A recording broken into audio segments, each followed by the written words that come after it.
ఈనాటి లోతైన విశ్లేషణకు స్వాగతం. ఈ చర్చలో మనం విముక్తి మగ్గ అనే అత్యంత ప్రాచీనమైన గ్రంథం నుండి కొన్ని విశేషమైన తాత్విక సత్యాలను వెలిగితీయబోతున్నాం. అవును, చాలా నిగూఢమైన గ్రంథమిది. ఖచ్చితంగా.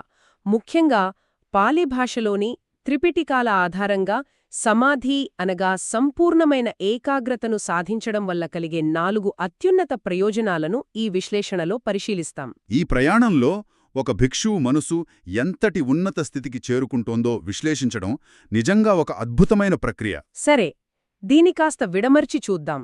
ఏకాగ్రత అనేది కేవలం ఎక్కడికో చేరుకోవడానికి ఉపయోగించే ఒక సాధన మాత్రమే కాదు కదా. కాదు. అది తక్షణమే మనసుకు అనిర్వచనీయమైన ఆనందాన్నిచ్చే ఒక ఫలితమని ఈ గ్రంథాలు చెబుతున్నాయి. ఈ మొదటి ప్రయోజనాన్ని పాళీ గ్రంథాలు ఎలా వివరిస్తున్నాయో గమనిద్దాం. విముక్తిమగ్గ గ్రంథం ఏకాగ్రతను కేవలం ఒక గమ్యానికి సాధనంగా మాత్రమే చూడదు. అది తనలో తానే ఒక అద్భుతమైన ఫలితాన్నిస్తుందని స్పష్టం చేస్తోంది. పాళీ భాషలో ఈ మొదటి ప్రయోజనాన్ని దీన్ని దిట్టధమ్మ సుఖ విహార అంటారు. దిట్టధమ్మ సుఖ విహార. అవును. ఈ పదాన్ని కాస్త విశ్లేషిస్తే దిట్టధమ్మ అంటే కళ్లకు కట్టినట్లుగా ఉన్న ఈ ప్రస్తుత జీవితం అని అర్థం వస్తుంది. అంటే రేపు మాపో దొరికే ప్రయోజనం కాదన్మాట. ఖచ్చితంగా కాదు. ఇక సుఖవిహార అంటే ఆనందదాయకమైన నివాసం. ఈ ప్రస్తుత జీవితంలోనే, ఈ క్షణంలోనే అత్యంత ఆనందదాయకమైన నివాసాన్ని మనసు ఏర్పరచుకోవడమన్నమాట. మనసు ఎప్పుడైతే సాధారణమైన కల్మషాల నుండి విముక్తి పొందుతుందో అప్పుడు అది అంతులేని సంతోషాన్ని ఆస్వాదిస్తుంది కదా. దానికొక అద్భుతమైన ఉదాహరణ ఉంది. ఉదాన గ్రంథం మరియు మజ్జిమనికాయలోని ఆధారాలను, ముఖ్యంగా ఫుట్నోట్ 24ను పరిశీలిస్తే ఈ విషయం మరింత స్పష్టమవుతుంది. బుద్ధుడు 7 పగళ్లు 7 రాత్రులు శరీరాన్ని ఏమాత్రం కదపకుండా నిశ్శబ్దంగా ఒకేచోట కూర్చున్నాడు. ఒక్క మాట కూడా మాట్లాడకుండా. అవును. అలా కూర్చుని కేవలం ఆనందాన్ని మాత్రమే అనుభవించినట్లు అందులో ఉదాహరించబడింది. ఈ స్థితిని విముక్తి సుఖం అని అంటారు. విముక్తి సుఖం అనగా లోకోత్తరమైన సుఖం. 7 పగళ్లు 7 రాత్రులు కేవలం ఆనందాన్ని ఆస్వాదిస్తూ కూర్చోవడం అనేది వినడానికి చాలా ఆశ్చర్యంగా ఉంది. నిజమే. సాధారణంగా బాహ్య ప్రపంచం నుండి లభించే సుఖాలు చాలా తాత్కాలికమైనవి కదా. వాటి వెంట ఎప్పుడూ ఒక అసంతృప్తి దాగి ఉంటుంది. కాని ఈ సుఖం బాహ్య పరిస్థితుల మీద ఆధారపడదు. కేవలం మనస్సు తనను తాను తెలుసుకోవడం ద్వారా జనించే సుఖమిది. సరిగ్గా చెప్పారు. అయితే ఈ సందర్భంలోనే మూల గ్రంథాల అనువాదాలకు సంబంధించిన ఒక చారిత్రక అంశాన్ని మనం ప్రస్తావించాలి. ఆ చైనా భాష అనువాదాల గురించే కదా. అవును. చైనా భాషలోకి ఈ గ్రంథాలను అనువదించే క్రమంలో ఒకచోట ఈ ఏకాగ్రత గురించి వర్ణిస్తూ నిఘంఠ అనే పదానికి సంబంధించి ఒక పెద్ద అనువాద దోషం జరిగింది. నిఘంఠ అనే పదం. ఆ పదాన్ని నేను మొదట నిఘంఠుడిలా ఆచరించాను అని అక్షరాలా అనువదించడం జరిగింది. నిఘంటులు అంటే ఆ కాలంలో శరీరాన్ని విపరీతంగా కష్టపెట్టి తీవ్రమైన తపస్సులు చేసే ఒక వర్గం వారు. అంటే ఆ చైనా అనువాదం చదివినవారు బుద్ధుడు ఒక నిఘంఠుడిలా కఠినంగా శరీరాన్ని హింసించుకుంటూ కూర్చున్నాడని అపార్థం చేసుకునే అవకాశం ఏర్పడింది. ఖచ్చితంగా. కాని వాస్తవానికి అది మధ్యమ నికాయలోని మూలవాక్యాలను సరిగ్గా అర్థం చేసుకోకపోవడం వల్ల జరిగిన పొరపాటు. అసలైన అర్థమేమిటంటే ఆ నిశ్చలమైన ఏకాగ్రత ద్వారా జనించిన లోకోత్తరమైన ఆనందాన్ని ఆస్వాదించడం. అక్కడ ఎలాంటి శారీరక హింస లేదు. లేదు. పళ్ళు కొరుక్కుని బలవంతంగా కూర్చోవడం లేదు. కేవలం పరిపూర్ణమైన ప్రశాంతత మరియు ఆ ప్రశాంతత ద్వారా వెల్లువెత్తిన స్వచ్ఛమైన ఆనందం మాత్రమే ఉంది. కఠినత్వానికి ప్రశాంతమైన ఏకాగ్రతకు మధ్య ఉన్న ఈ వ్యత్యాసం చాలా కీలకమైనది. బాహ్య ప్రపంచపు గాలి ఏమాత్రం తగలని చోట నిశ్చలంగా ప్రశాంతంగా వెలుగుతున్న ఒక దీపంలా మనసు ఏకాగ్రతతో ఉండటమనే రూపకం ఇక్కడ సరిగ్గా సరిపోతుంది. చాలా చక్కటి రూపకం. ఆ దీపం మంట ఏమాత్రం అల్లకల్లోలం లేకుండా నిటారుగా నిలబడి ఉంటుంది. అవును. తన చుట్టూ ఉన్న చీకటిని పారద్రోలడమే కాకుండా తనలో తాను ఒక అద్భుతమైన ప్రశాంతతను కలిగి ఉంటుంది. బాహ్యమైన గాలి ఆగిపోయిన వెంటనే మనస్సు అనే దీపం ఆ దిట్టధమ్మ సుఖవిహారను వెదజల్లుతుంది. నిజంగా. అయితే ఇక్కడొక లోతైన ప్రశ్న తలెత్తుతుంది. ఈ ఆనందాన్ని అనుభవించడం వరకే ఈ ప్రయాణం ఆగిపోతుందా? అంటే దీని అంతరార్థమేమిటి? ఈ నిశ్చలత్వం వాస్తవికతను అర్థం చేసుకోవడానికి ఎలా సాయపడుతుంది? ఇక్కడే అత్యంత ఆకట్టుకునే అంశం దాగి ఉంది.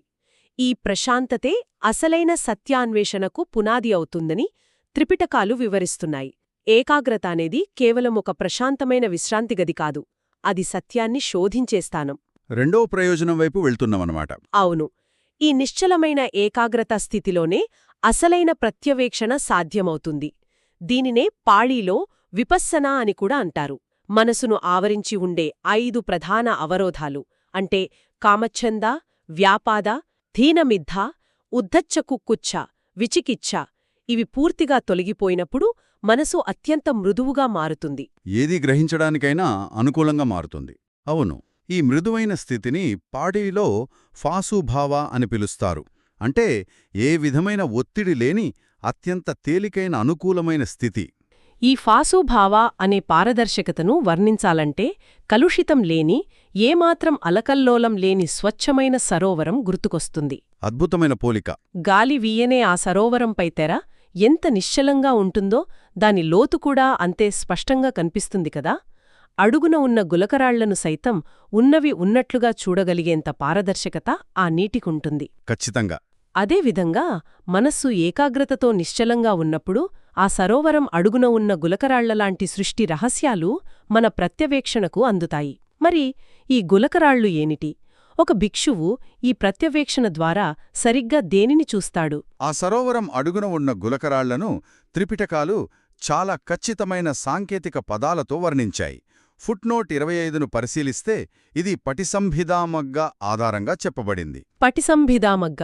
అవును, ఈ స్థితిలో ఉన్న ఒక భిక్షువు వాస్తవికతను దాని మూల కణాల స్థాయిలో చూడగలడు. ఆయన మొట్టమొదటగా పంచకంధాలను గ్రహిస్తాడు. మన ఉనికికి కారణమైన 5 సమూహాలు: రూపం, వేదన, సంజ్ఞ, సంస్కారాలు, విజ్ఞానం. అవును, తాను నేను అని భ్రమిస్తున్న ఈ శరీరం, మనస్సు కేవలం ఈ 5 సమూహాల కలయిక మాత్రమే అని ఆ స్వచ్ఛమైన ఏకాగ్రతలో ప్రత్యక్షంగా తెలుస్తుంది. ఆ తర్వాత ద్వాదశాయతనాలను గ్రహిస్తాడు. ద్వాదశాయతనాలు అనగా 12 ఇంద్రియ మరియు విషయ ఆధారాలు కదా. అవును, కన్ను, కంటికి కనిపించే రూపం, చెవి, చెవికి వినిపించే శబ్దం, ఇలా మన అనుభవానికి కారణమయ్యే ద్వారాలు. వీటితో పాటుగా అష్టాదశ ధాతువులను అంటే 18 మూలకాలను కూడా ఉన్నవి ఉన్నట్లుగా గ్రహించగలడు. భూమి, నీరు, నిప్పు, గాలి వంటి మూలకాలు బయట ఎలా ఉన్నాయో తనలో కూడా అలాగే ఉన్నాయని ఆ ప్రత్యవేక్షణ ద్వారా తెలుసుకుంటాడు. అంటే ఆ స్వచ్ఛమైన ఏకాగ్రత ద్వారా భౌతిక ప్రపంచం మరియు మానసిక ప్రపంచం రెండూ ఎలా నిర్మితమయ్యాయో స్పష్టంగా విడమర్చి చూడగలడు. అదే ఇక్కడ అసలైన ప్రత్యవేక్షణ.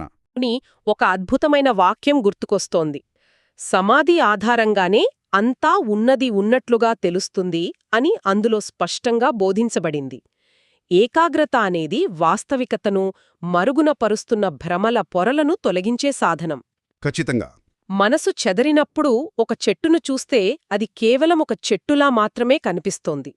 కాని ఫాసుభావస్థితిలో ఉన్న భిక్షువు ఆ చెట్టును చూసినప్పుడు అందులోని భూమి మూలకాన్ని, నీటి మూలకాన్ని ఉన్నవి ఉన్నట్లుగా ప్రత్యవేక్షించగలడు. తనను కూడా అలాగే చూసుకోగలడు. అవును. అయితే ఈ స్థాయిలో సత్యాన్ని దర్శించిన తర్వాత ఆ భిక్షువు మనసు అక్కడితో ఆగిపోదు కదా. ఈ ప్రత్యవేక్షణ ఇంకా ఉన్నతమైన శక్తుల వైపు దారితీస్తుందని 3వ ప్రయోజనంగా గ్రంథాలు చెబుతున్నాయి. ఆ 3వ ప్రయోజనం గురించి, ముఖ్యంగా ప్రత్యక్ష జ్ఞానాల గురించి కాస్త వివరిస్తారా? దీన్ని విశాల దృక్పథంతో అనుసంధానించి చూస్తే, ఏకాగ్రత వల్ల మనసు ఆ స్వచ్ఛమైన సరోవరం లాంటి స్థితిని చేరుకున్నప్పుడు అది సహజంగానే 5 రకాల అభిజ్ఞా సాక్షాత్కారానికి దారితీస్తుందని మూల గ్రంథాలు చెప్తున్నాయి. అభిజ్ఞ అనగా ప్రత్యక్ష జ్ఞానాలు. అవును, ఈ అభిజ్ఞాశక్తులు సాధారణ మానవ పరిమితులను దాటినవి. అందులో మొదటిది వికుబ్బన లేదా ఇద్ధిపాద అంటారు. అంటే అద్భుత శక్తులు.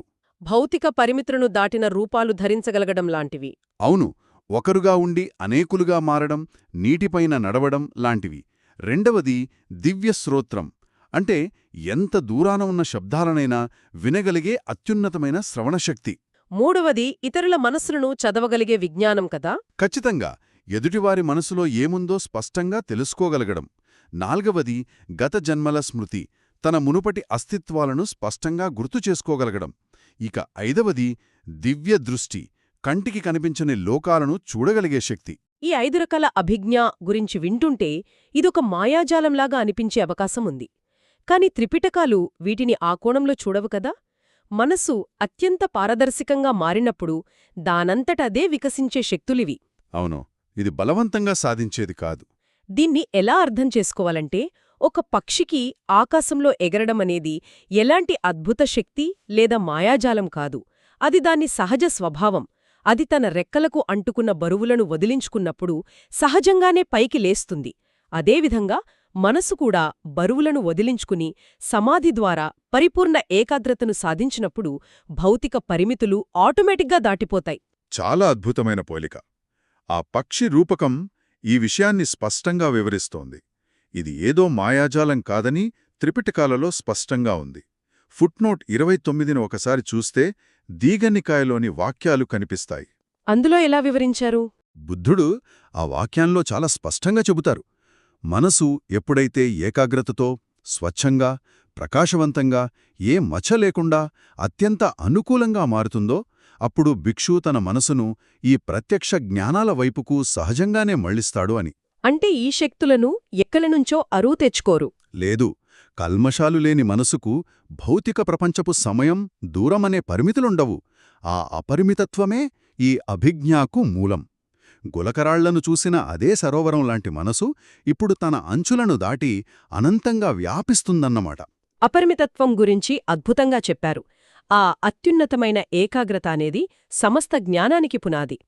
సరే, ఇప్పుడు మనం ఒకసారి ప్రయాణించిన మార్గాన్ని పునశ్చరణ చేసుకుందాం. మొదట ఆనందమనే దిట్టధమ్మ సుఖవిహార గురించి తెలుసుకున్నాం. అవును. ఆ తర్వాత ప్రత్యవేక్షణ గురించి చర్చించాం. ఆపై 5 రకాల అభిజ్ఞా గురించి కూడా విశ్లేషించాం.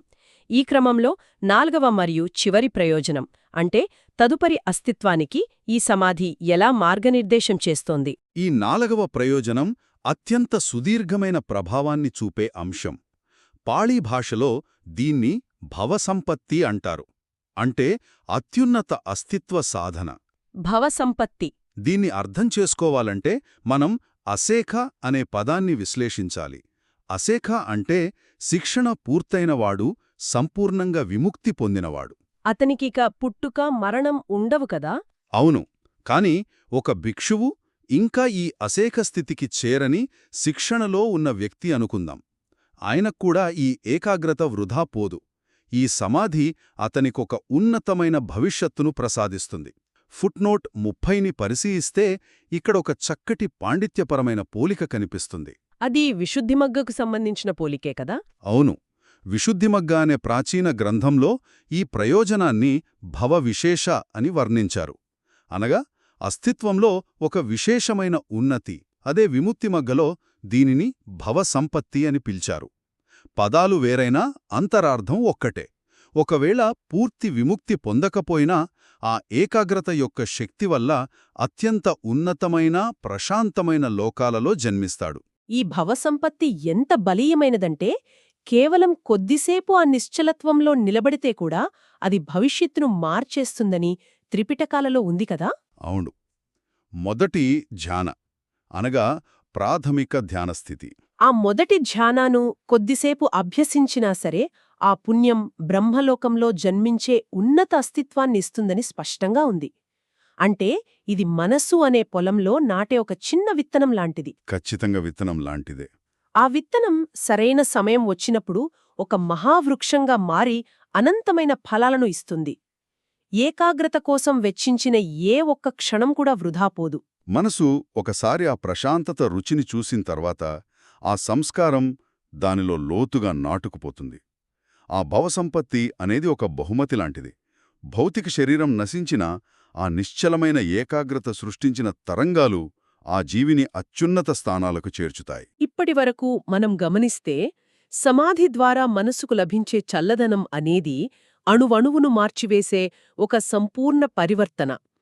తక్షణ ఆనందమైన దిఢదమ్మ సుఖ విహారంతో మొదలై స్వచ్ఛమైన సరోవరం లాంటి లోతైన ప్రత్యవేక్షణకు దారితీసి అక్కడనుండి అద్భుత శక్తులకు అంటే అభిజ్ఞాకు మార్గదర్శకత్వం వహిస్తుంది. అవును. చివరగా అత్యున్నత అస్తిత్వానికి అంటే భవసంపత్తికి భరోసా ఇస్తుంది. మనస్సును ఏకాగ్రతతో నిలపడం వెనుమ ఇంతటి సుదీర్ఘమైన ప్రయాణం దాగి ఉందని పాళీ గ్రంథాల ద్వారా తెలుసుకోవడం ఒక అద్భుతమైన అనుభూతి. ఇదంతా విన్న తర్వాత ఇది ఒక ముఖ్యమైన ప్రశ్నను లేవనెత్తుతుంది.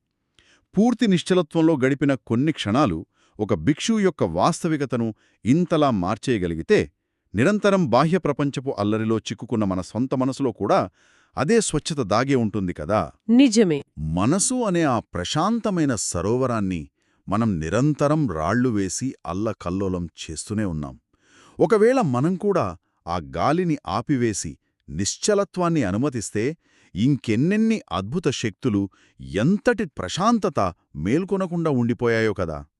మనసును ఆ లోతైన ప్రత్యవేక్షణ వైపు మళ్లించే ఆ క్షణం ఎప్పుడొస్తుందో కదా.